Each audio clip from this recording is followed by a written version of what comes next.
So most of you know I have a podcast that airs every day. It's called the Rational Boomer Podcast. Now, today's podcast, I have a regular guest by the name of Will. Very smart, very passionate, very entertaining to listen to. So if you want to check out the Rational Boomer Podcast, today would be a good day.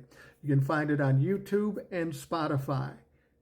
We've got audio versions and we've got a video version. So whatever you like, it's there for you. Check out the Rational Boomer Podcast. But the reason I'm doing this video, because a little while back, I got an email from a publicist. I think her name was Kristen. Seems like a nice enough young woman. And she was pitching a psychiatrist to come onto my program because she was pimping a book. Now, I don't normally book guests that are selling books or other podcasts unless they're friends of mine. And I believe in what they're doing. But I don't typically do that. But this one kind of caught my attention at first because it was talking about this psychiatrist and how she was dealing with people's mental anguish and issues regarding domestic and international problems and terrorism. I said, well, okay, this kind of sounds interesting. So I go further down the page and they start describing this psychiatrist. They said she's appeared on some very important national programs, like on Fox News, OAN, and Newsmax. I thought, oh, hell no. We're not having somebody that's been on Fox News and all that stuff on this program. I thought maybe she was a counterpart and maybe she was pushing back against Fox News. But I go further down the line and I'm reading about what she's particularly interested in and studying. And one of the main things she's talking about is her diagnosis of Trump derangement syndrome, TDS, and how that's a real mental problem and we need to do something about it. I said, all right, I know what we've got here. We've got a Trump-humping piece of shit. So I just disregarded that note and didn't answer it. I got another note today from them and saying, well, just giving you another nudge. Would you like to have her on the show?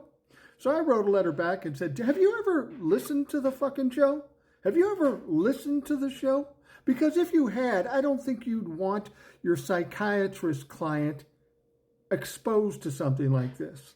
Let me explain to you. I've been a critic of Donald Trump, his criminality and his corruption of him and his entire administration for over 5 years here on TikTok and YouTube and all over the place. I've been a pretty stringent critic of Donald Trump. And you really want to put your psychiatrist in front of me? Because I guarantee you, if you do, based on what I read, I'm going to absolutely embarrass her. I'm going to expose her to an audience that's not going to be friendly. So if you want to do that, I'd be happy to handle that for you. I said, look, this is something you should have known before you sent me this email.